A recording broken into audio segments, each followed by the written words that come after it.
Assalamualaikum warahmatullahi wabarakatuh. Jadi ini adalah video kelanjutan dari pertemuan kemarin mengenai saham utama dan saham utama kumulatif dan berpartisipasi ya. Jadi kemarin sudah kita hitung berapa hak dari saham utama dan berapa hak atas laba dari saham biasa ya. Jadi kemarin sudah kita hitung jumlahnya. Nah ini adalah jumlah yang sudah hitung pada pertemuan sebelumnya ya. Jadi jumlah di hak saham utama 79 sekian, kemudian hak saham biasa 91 sekian. Kemudian kita lihat di sini, ini adalah jurnal untuk mencatat pembelian saham, baik saham utama maupun saham biasa. Tadi kan saham utama tadi kan membeli sebanyak 3000 lembar, kursnya adalah 120 ya, 120.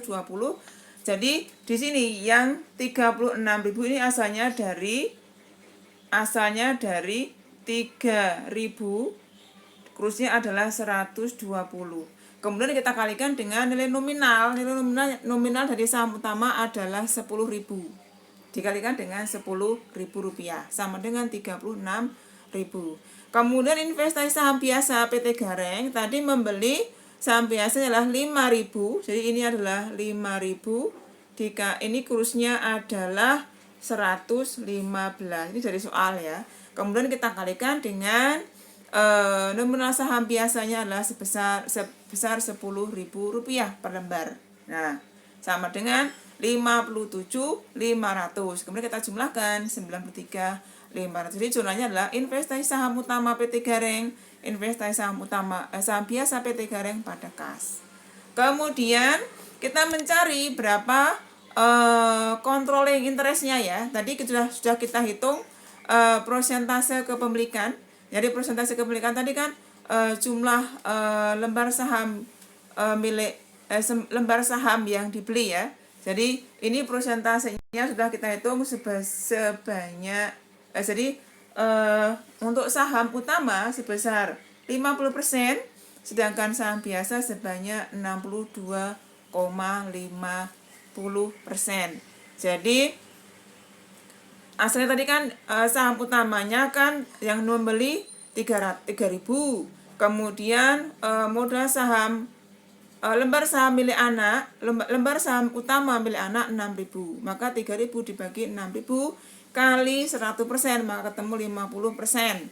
Kemudian hak kepemilikan saham biasa itu tadi membeli 5.000, sedangkan lembar saham milik anak 8.000, maka 5.000 per 8.000 kali 100%, maka ketemu 62,50%. Sehingga hak kepemilikan hak induk terhadap anak, maka tinggal kita kalikan, karena pertemuan kemarin sudah menghitung hak atas laba, hak atas saham utama sebesar 79 sekian ya, tadi dari tabel. Kemudian tinggal kita kalikan 50%. Nah, ini 50%-nya sama dengan 39 sekian. Kita bandingkan dengan harga perolehan 36 juta. Sehingga karena harga perolehan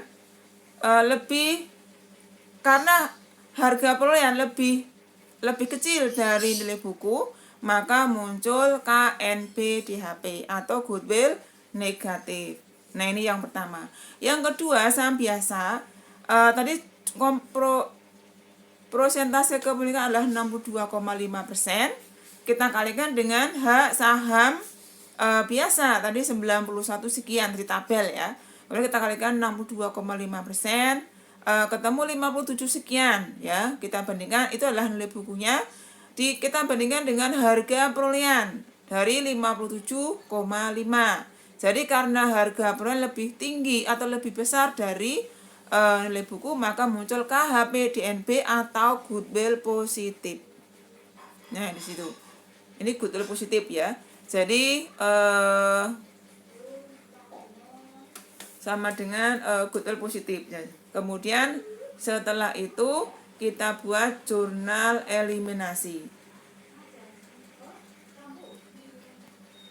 Kita buat jurnal eliminasinya. Nah, ini jurnal eliminasi yang mungkin yang modal saham utama, modal saham biasa, agio saham utama, agio saham biasa ini kita kalikan dengan semuanya, kita kalikan dengan prosentase kepemilikan ya, dikalikan dengan prosentase kepemilikan.